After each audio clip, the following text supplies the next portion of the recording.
चलो अब आज वाला टास्क भी बहुत इंटरेस्टिंग है। एग्जैक्टली सेम पैटर्न पे देखते हैं कि हमें सोचना कैसे चाहिए मैथ्स में। तो हमने पहले भी सुना कि जो सारा जो टास्क है ना, वो एक्चुअली क्या है कि जो हमारी थिंकिंग का जो स्किल है वो बढ़ जाए, जो हमारी सोच पाने की अंडरस्टैंडिंग है वो हमें डेप्थ में सोचना आ जाए। तो उसमें जब आपको एक बार सही तरीके से सोचना आ गया, जब आपको आर्ट ऑफ प्रॉब्लम सॉल्विंग सही तरीके से आ गई, तो उसके बाद फिर आप लोग किसी भी लेवल पे आप लोग एक्सेल ही करते हो लाइफ में। देखो अब जो न्यू ट्रेंड है, जो नया ज़माना है, वो हमें कहाँ पुश करता है कि आप लोग फर्दर एंटरप्रेन्योरशिप में जाओ, कुछ बड़ा करो लाइफ में। तो उसके लिए अल्टीमेटली आपने करना क्या है कि आपने प्रॉब्लम को आइडेंटिफाई करना सीखना है और फिर इस प्रॉब्लम का सोल्यूशन बनाना है लाइफ में, रियल वर्ल्ड प्रॉब्लम्स का। तो maths is providing you the base. ये आपको स्कूल के टाइम पे स्कूल में बिठा के एक्चुअली बिल्कुल इट्स अ गेमिफाइड प्रोसेस।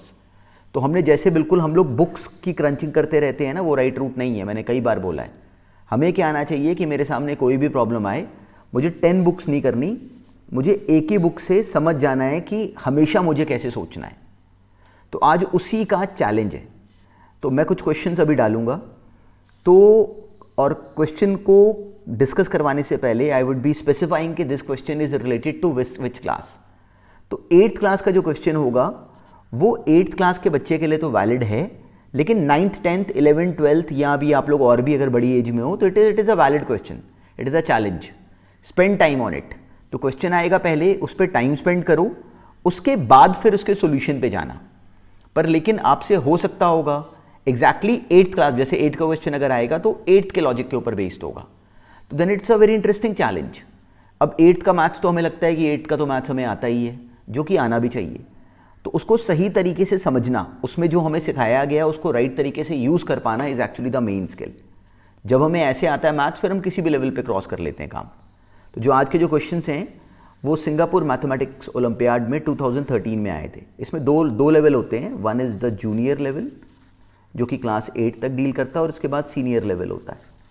पर जो ये क्वेश्चंस हैं ये सिंगापुर मैथमेटिकल ओलंपियाड 2013 के जूनियर लेवल के एग्जाम में आए हुए क्वेश्चंस हैं। तो उनमें से I am just picking certain questions and उनके सॉल्यूशन कैसे होने चाहिए थे वो डिस्कस करेंगे हम लोग। तो सॉल्यूशंस की अंडरस्टैंडिंग पे जोर देना कि उनको कोड को क्रैक कैसे करते हैं। चलो अब ये क्वेश्चन पहला अपने आप अटेम्प्ट करो एंड सॉल्व करो।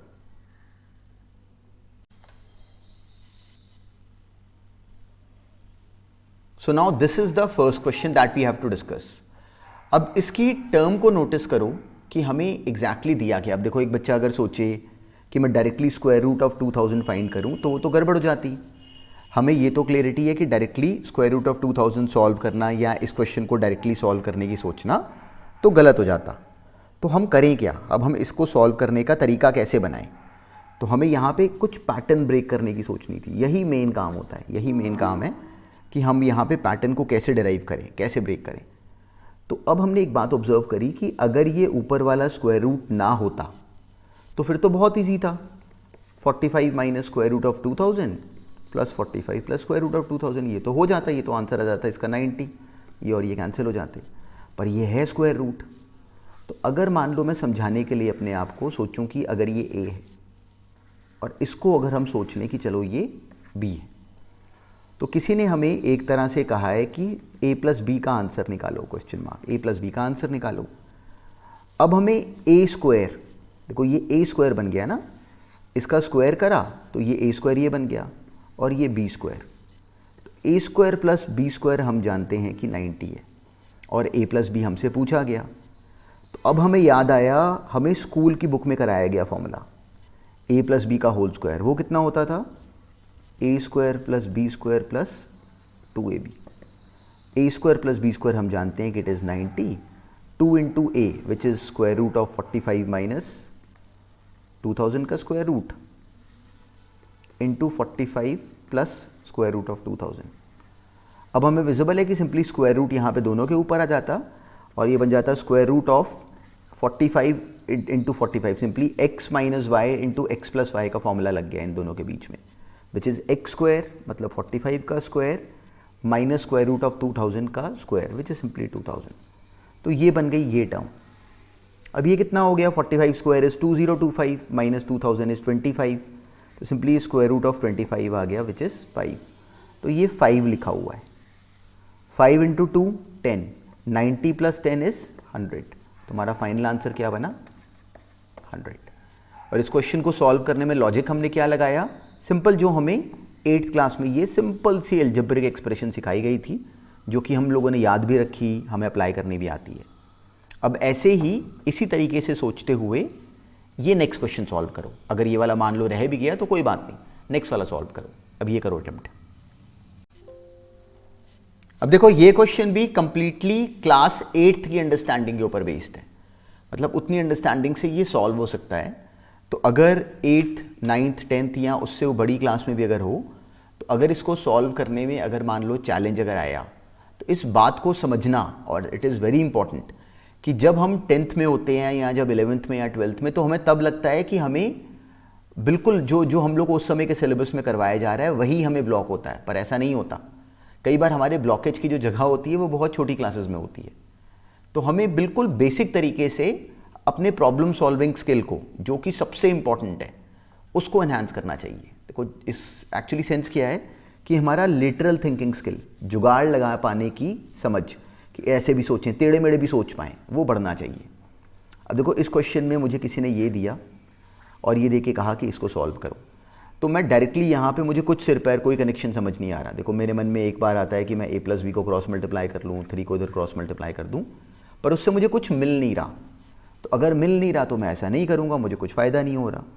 तो अब इसमें क्या सोचें कि कहीं से कोई कनेक्शन बने। डायरेक्टली तो कोई कनेक्शन नहीं मिल रहा, तो A B upon A plus B तो मुझे कुछ नहीं दे रहा। पर अगर मैं इसको सिंपली उल्टा कर दूं, इसका मतलब क्या हो गया कि a प्लस बी को यहाँ ले गए, ए बी को नीचे ले आए और 3 को उधर ले गए।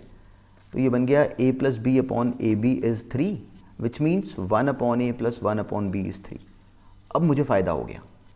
ऐसे ही अगर इसको रोटेट कर दिया तो 1 अपॉन बी प्लस 1 अपॉन सी, रोटेट नहीं करा, इसको क्रॉस मल्टीप्लाई करा, इसको नीचे क्रॉस मल्टीप्लाई करा और 4 को उधर ले गए, वो आ गया 4, और 1 अपॉन सी प्लस 1 अपॉन ए बराबर आ गया 5 के। अब बन गई बात।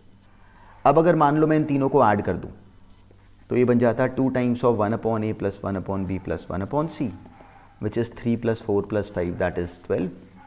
मतलब 1 upon A plus 1 upon B plus 1 upon C कितना आ गया? 6। 1 upon A plus 1 upon B plus 1 upon C 6, लेकिन 1 upon A plus 1 upon B था 3। तो अगर मैं सिंपली इन दोनों को सब्ट्रैक्ट करूँ, 1 upon A plus 1 upon B था 3 और 1 upon A plus 1 upon B plus 1 upon C अगर आ गया 6, तो वहाँ से हमें मिल गया कि जो 1 अपॉन सी है दैट इज़ 6। अब इसमें से ज़रा इसको सब्ट्रैक्ट करो तो 1 अपॉन ए बराबर आ गया सिंपली 6 माइनस 4 दैट इज़ 2 के। दिस वॉज 6 माइनस 3, 1 अपॉन सी आ गया 3, 1 अपॉन सी आ गया 3 एंड 1 अपॉन ए आ गया 2 and similarly this minus this करो तो 1 अपॉन बी बराबर आ जाएगा 1 के। तो चलो अब मेरे पास 1 अपॉन सी है, 1 अपॉन ए है, 1 अपॉन बी है। अब इस एक्सप्रेशन को देखो। अब देखो इसमें इसके बाद भी अभी चालाकी समझना, मैंने यहाँ से ए बी सी नहीं निकाला। अब अगर मैं इस एक्सप्रेशन को ऊपर नीचे ए इंटू बी इंटू सी से ऊपर नीचे डिवाइड कर दूँ, तो ऊपर बचा 24 ए बी सी से डिवाइड करके, नीचे डिवाइड करके ए बी के नीचे ए बी सी लिखोगे तो 1 अपॉन सी, यहाँ पे आ जाएगा 1 अपॉन ए और यहाँ पे आ जाएगा 1 अपॉन बी। तो 1 upon A plus 1 upon B plus 1 upon C, अच्छा उसकी ज़रूरत ही नहीं पड़ी, तो क्वेश्चन शुरू में ही सॉल्व हो गया, ये नहीं निकालने की ज़रूरत पड़ी। 1 upon A plus 1 upon B plus 1 upon C 6, simply यहाँ पे 6 लिख दो। तो 24 अपॉन 6 कितना हो गया? 4 आंसर है फाइनल। तो ये था इस वाले क्वेश्चन का कंप्लीट सेंस जो हमने अभी भी सॉल्व करा ना, ये इस क्वेश्चन का कंप्लीट सेंस बनता।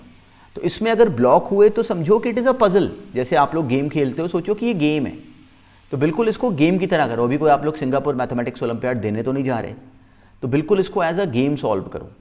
और इंटरेस्टिंग है, मैथ्स का जो रियल सेंस है ना, हमें वो आना चाहिए। तो एग्जैक्टली वो रियल सेंस पकड़ते हैं। बिल्कुल ऐसे ही एक नेक्स्ट क्वेश्चन और देखते हैं, वो भी इंटरेस्टिंग है। और वो 10th की जब आप लोग ट्रिग्नोमेट्री या सिमिलर ट्राइंगल्स कर चुके हो अगर, तो ये तब ये वाला जो क्वेश्चन है वो तब उसकी वैलिडिटी तब है। तो जो क्वेश्चन अब अगला भी मैं डिस्कस करने लगा हूँ, that is an interesting question, वो लेकिन 10th वाले बच्चों के लिए जिन्होंने 10th की ट्रिग्नोमेट्री या एटलीस्ट सिमिलर ट्राइंगल्स वो 10th का कर चुके हों। तो तो अब ये अटेम्प्ट करो, ये भी इंटरेस्टिंग है।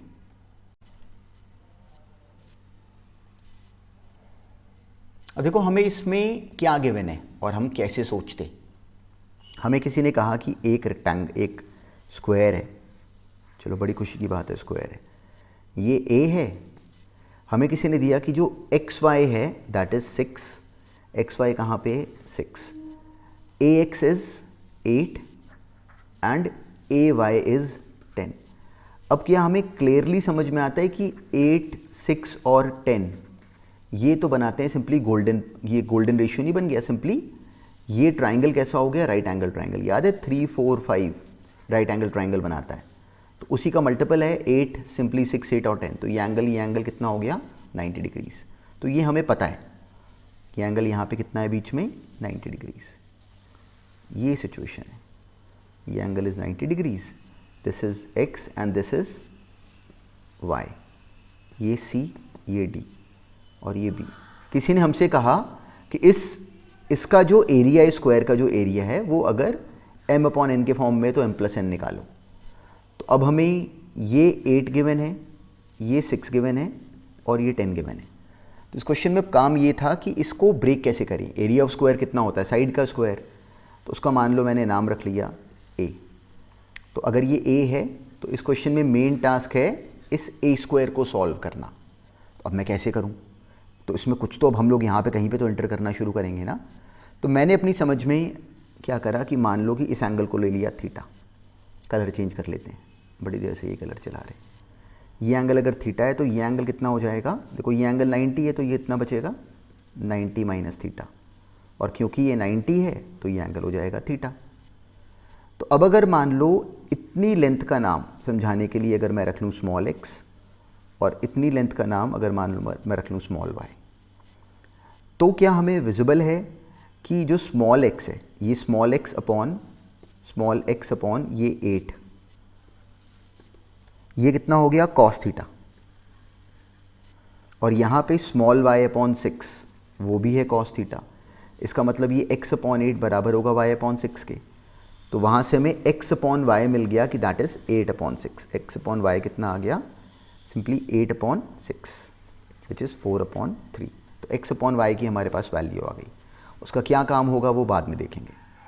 तो अगर ये x है तो जो ये बच गया, इतनी लेंथ जो बची वो कितनी है, a माइनस एक्स, a में से x माइनस कर दिया। तो हमें विजिबल है कि जो a minus X upon y जो है a minus X upon y, ये नोटिस करो कि ये क्या बना tan थीटा, और यहाँ पे वही tan थीटा एक्चुअली कितना है, सिंपली a अपॉन एक्स। इस ट्राइंगल से tan थीटा कितना बना a अपॉन एक्स, और इस वाले ट्राइंगल से tan थीटा बना a minus X upon Y. पर जो y है वो तो एक्चुअली सिंपली 3/4x है। तो अगर मैं यहाँ पे इस y की जगह 3/4x अगर लिख दूँ तो ये x और ये x कैंसिल, ये 4 ऊपर मल्टीप्लाई कर जाएगा, 3 नीचे आ जाएगा, तो a माइनस एक्स कितना हो गया, simply 4a/3। Simply a minus X would be equal to simply 3a/4, 3a/4। तो वहाँ से x कितना आ गया, a/4, x आ गया a/4। तो अगर x a/4 अगर आया तो अब इस ट्राइंगल को नोटिस करो, इस ट्राइंगल को। तो इस ट्राइंगल में हमें विजिबल है कि a स्क्वायर प्लस ये x स्क्वायर ये बराबर हो जाएगा इस 8 का स्क्वायर के, विच इज़ 64। लेकिन जो x है वो तो a/4 है, इसका मतलब a square plus a square by 16 ये बराबर है 64 के। तो वहाँ से हमें मिल गया a स्क्वायर एलसीएम लेके 17/16, तो सिंपली a स्क्वायर बराबर आ गया 64 into 16/17 a square which is the area. तो इस स्क्वायर का एरिया कितना बना, 64 इंटू 16/17, ये बना एरिया। तो अब जो एरिया है ये अब 17 और इसके बीच में कोई कॉमन फैक्टर तो है नहीं, तो इसलिए ये m है और ये n है। तो m प्लस n कितना हो जाएगा, सिंपली 64 इंटू 16 प्लस 17। अब 64 इंटू 16 कर लो, वो प्लस उसमें 17 कर दो, ये अपना आंसर होता। तो ये क्वेश्चन भी इंटरेस्टिंग था, पर अगर ये किसी 12th क्लास के बच्चे को भी दे दो ना, तो वो भी उतना ही स्टकअप होगा जितना कोई 10th का होगा। तो इसलिए ये it is very important to understand कि हमने अपनी लर्निंग को ना, अपने जो बातें ब्लॉक हो गई हो उनको अंडर द कारपेट नहीं डालना, समझना है। इन क्वेश्चंस पे टाइम स्पेंड करा तो ही हमारी समझ बढ़ती है कि इनको हैंडल कैसे करते हैं। चलो, अब बिल्कुल इन्हीं क्वेश्चंस के थ्रू आते रहेंगे साथ साथ, और मैं साथ में बताता रहूँगा कि ये किस क्लास के लिए वैलिड है। तो एग्जैक्टली बिल्कुल ऐसे ही इनको गेम की तरह सोचा करना और फिर सॉल्व करा करना।